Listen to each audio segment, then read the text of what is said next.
tuyang programang It's Family Time. Madali na naman gayud ang time. Mag-time out. Makaskason po ang sa tuyang oras. Basta pagayon ang pinag-ururunan and may busy and gabos. Even sa arong, Sis Jean, madalion ang oras. Nagpamahaw pa sana, mapangurod to naman. Ano pa. Pero gusto ko i-congratulate ang Radio Veritas sa nagdakulo na sponsor. Yan. Kaya naimbitahan ko pa po kamo. Pwede pa po magdagdag ng mga sponsor dito po sa tuwing pinapadaba na Radio Veritas. Especially po sa presentation programs during the Lenten season. The Holy Week po. Okay. So sige, balikan ta po ang sa tuyang pag-ururon.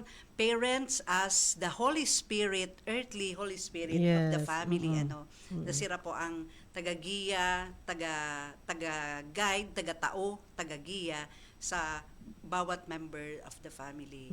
Sige po. Yes. Nabanggit po ang love kasubago. So ano pa ang pwedeng itao, igiya, ituro kan mga magurang? Yes. Actually, kasubago po namati ko ang banal na spirito.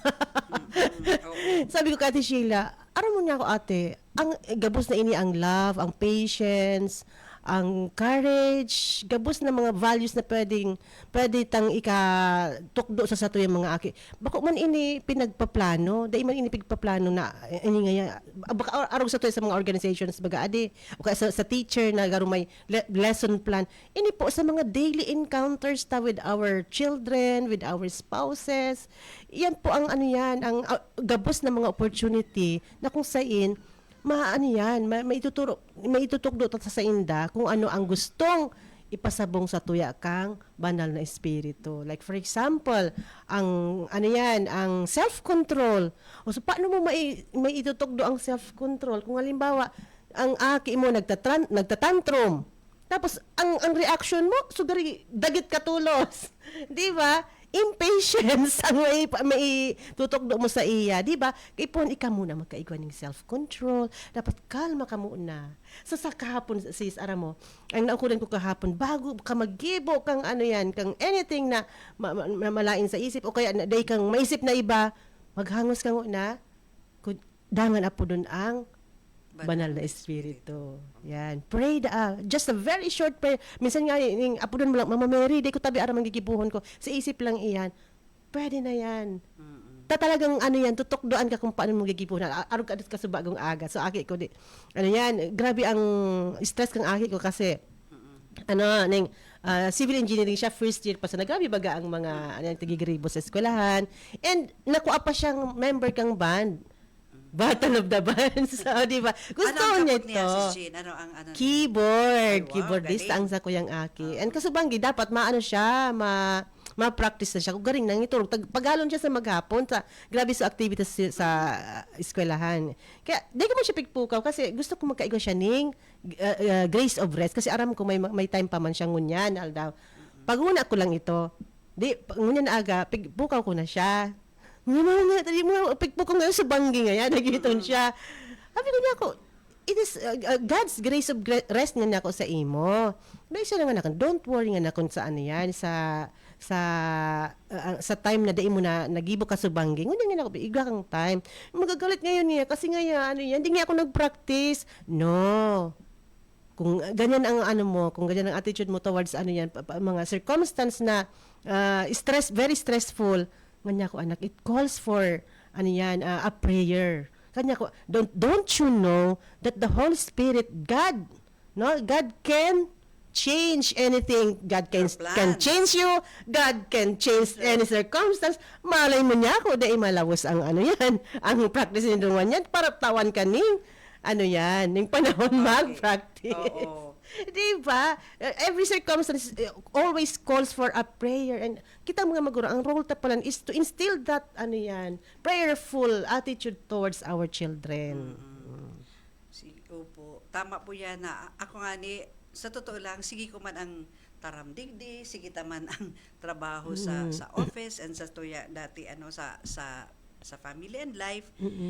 But one time day ko na realize na pwede palan ang Holy Spirit ang naghinder sa kuya, nagumibo kan sa kuyang pa-training kan January, first week of January.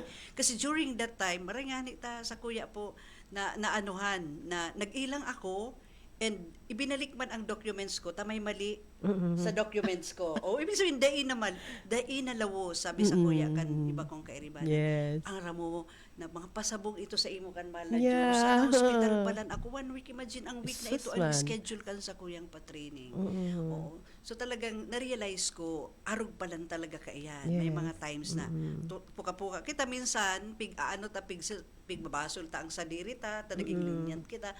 Pero yun palan mga pasabong yan kang Holy Spirit. Pero calling the attention po of mga drivers. Ang Kumusta na po pasensya. kamo?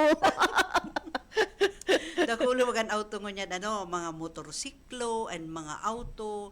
Dakulon ang aksidente also. Ang saro da adyan na baso because ang pasensya po dapat Yan. po dapat na uukudan kan sarong tao ang pagpasensya, which ang parents also sa indaman po naghahali na maukudan na banggit nga ni Sis Jean kanina po, mga katiwala, na dakul na values ang dapat maukudan kan mga aki. Kumbaga, pig-shower man ito sa mga parents. Yes. Kan Holy Spirit. And through them, ibababa man ninda ito sa mga aki. And not only po ang mga within the family yan nakukuha kan mga aki. Maluwas yan. Well, sa Maluluwas yan luwas. ka mga aki. And even pag nagduduman sinda sa ibang pamilya, sa ibang arong, igwa din sila na iiling na mga practices duman sa pamilya na ito. Dadainin da nakuha sa arong. Correct. So they would copy if pag-una ninda would bring good sa inda. Pero gusto ko po i-remind ang mga katiwala, nagabos na ang good ang result, puro yan hali sa guided by the Holy Spirit. Yes. Pero kung aram mo na nabako maray ang kahihinatnan, di ka kaan magibo, tapos masabi ka, iyo ini ang tinao sa kuya. Aram mo nang musala, iyan. Kaya nga, okay, ang question dyan, paano mo ma-identify ang karahayan na, ang magayon na desisyon o dae? Oo. During way back in late 90s, di ko malingawan when I had the Life in the Spirit seminar na ma-identify mo na gift of the Holy Spirit ang sarong bagay, ang sarong decision if it brings you good. Perfect! Ang Ayaw. galing ng Holy Spirit. It brings you good. Yes, joy. And discernment naman is for you to think between two goods. Yes. Oo. Pero kung very obvious ang bad ang saro, Right. tapos good ang saro, Mag-isip-isip ka na. Parang may safeguard na dyan.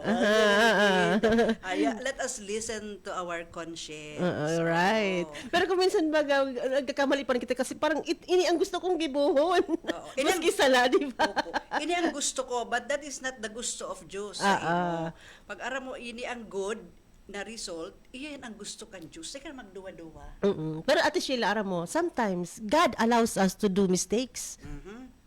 To do something that is not good. Opo. Kasi palan, God wants us to connect to Him, gilayon. Even David, remember David?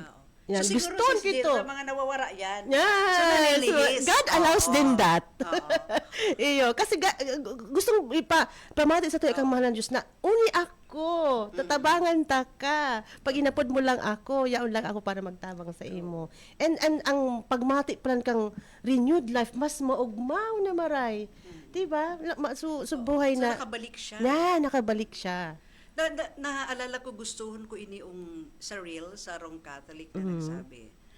Sige, parang nabitin si Mark. Kaya wala taon-taon na nabitin na naman lugod sa tuyang istoryahan. Makatapos, kadali kan oras, kan sa tuyang pong mga commercial.